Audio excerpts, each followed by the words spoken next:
Gjeneta Fetau. U dëgjua 1, 2, 3, 4. Gjeneta Fetau. U dëgjua. Besoj se keni ndjekur Big Brother Kosova, ku Gjeneta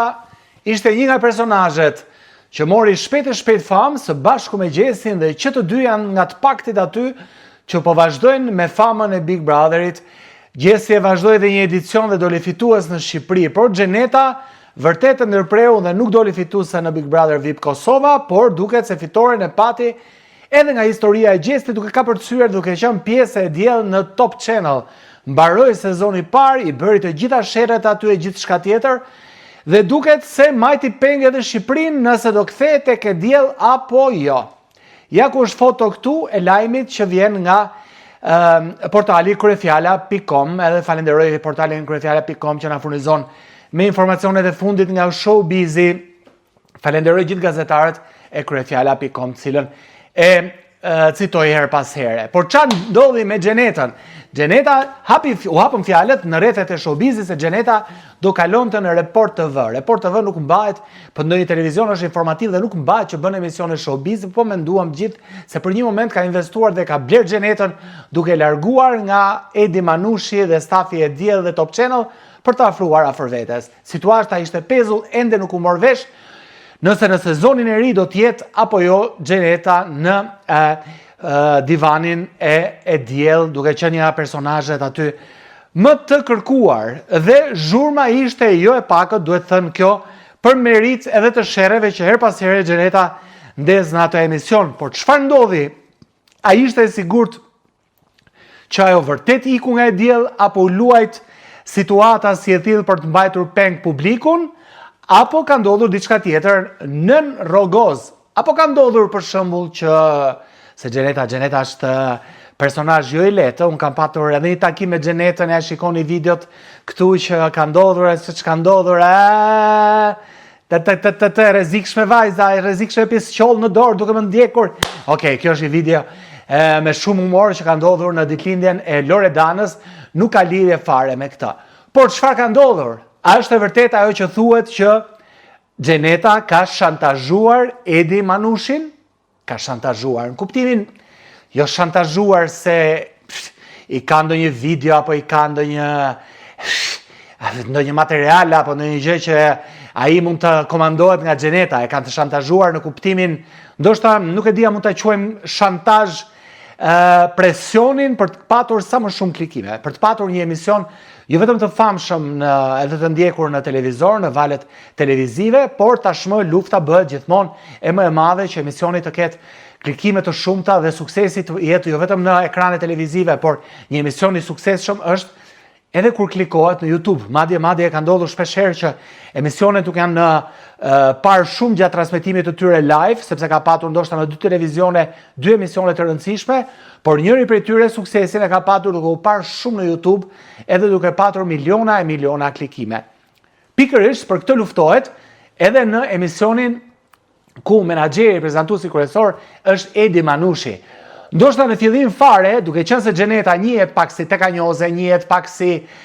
rebele, njihet pak për mendimet e saj edhe për sjelljen e saj që kur thot jo, ja jep truri për diçka dhe nuk e zgjat shumë. Ndoshta pikërisht ky ka qenë momenti i rrezikut të ndarjes midis Gjenetës dhe Edi Manushit, për të mos qenë pjesë Gjeneta e Diell apo e trotuarit, ku merr pjesë apo ato rubrikat e tjera të cilat nuk ja dim, them të drejtën, të gjitha emrat. Dhe shantazhi ka qenë pikërisht në lidhje me klikimet, sepse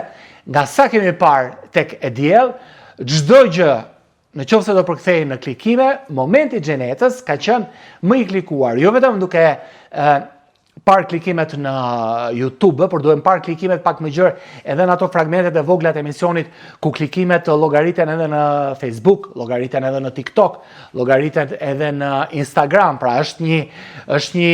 përmbledhje e gjithë klikimeve në gjithë rrjetet sociale, YouTube, Instagram, TikTok edhe në Facebook, totali tyre pastaj të jep mundësinë për të parë që dhe për të vërtetuar ato që po thoja unë deri tani, që personazhi që na vjen nga Kosova, Gjeneta Fetau, është një nga personazhet më pikant që ka patur e Diell, prandaj duhej me çdo kush që të rikthehej aty. Nuk e dihet nëse shantazhi ka qenë edhe nga ana ekonomike, për të parë nëse Gjeneta do mbetej apo jo, sepse më kanë thënë aty që Gjeneta është nga personazhet më të paguara nga gjithë ata që punojnë tek e diell. Përveç përfitimeve që kanë personazhe të ndryshëm në rrjetet e tyre sociale, kontratat e gjithçka tjetër, por Gjeneta që në fillim fare ka pretenduar nga organizatorët e diell, producentët e diell, pra që është Edi Manushi, që të ketë pagën e saj, që me sa duket nga zërat pa konfirmuar zyrtarisht, është nga më të kripurat që jep Manushi aty brenda, duke krahasuar për shembull me Nevinën, duke krahasuar me Ervin Kurtin e tjerë, duket se Gjeneta ka arritur që ta bëjë Edi Manushin, që nuk është një dorëlëshuar shumë i madh, që ta hap thesin dhe t'i nxjerr parat nga dheu për të paguar Gjenetën, sepse shumë persona aty brenda kanë thënë që Gjeneta është shumë e paguar. Flitet se mbi 2.000 euro në muaj është paga e saj, që për televizionet është një gjë e konsiderueshme, duhet thënë kjo. Ndoshta këtë sezon rezistenca e Gjenetës mund të ketë qenë edhe për të rritur pagesa, nuk është çuditë që të jetë patur një lloj lufte midis produksionit dhe Gjenetës, pra Edi Manushi dhe Gjenetës pikërisht për këtë gjë, por u desh të mbetej fryma pezull dhe në fund fare të shkojnë të gjithë tek ajo që kërkonin dhe me sa duket se dakordësia është arritur. Sepse ka qenë vetë videot e faqes zyrtare në e diell, në Instagram, kur unë pash që Gjeneta bënte atë performancën e saj, jam, nuk jam, por në fund fare ishte pikërisht pjesë e diell. Kështu që do ta kemi gjatë gjithë sezonit Gjenetën me historitë e saja në transmetim të drejtë për drejtë dhe me sa duket se kësaj radhe personi që ka thirrur me zë të lartë fitore është Gjeneta Fetau. Pra, të gjithë tonë që Gjeneta ka patur opsione dhe ka patur kërkesa për të qenë pjesë e televizionit jo vetëm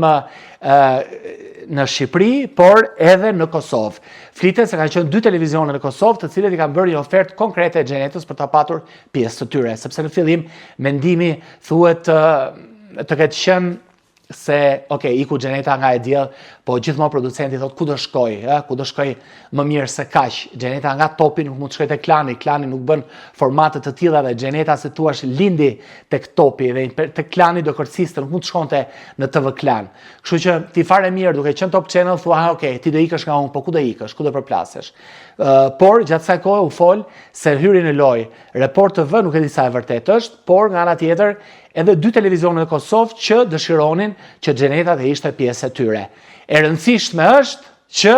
u rikthye harmonia dhe dashuria midis Gjenetës dhe Edi Manushit dhe ja ku do jem pranë njëri tjetrit, ashtu se edicionin e kaluar, aq më shumë që e diella tani fillon edhe Big Brother dhe Gjeneta me siguri që do të ketë diçka për të thënë, edhe pse gjesti nuk është aty brenda, por do të ketë ndonjë gjest tjetër që Gjeneta do ta komentojë nga divani i e diell.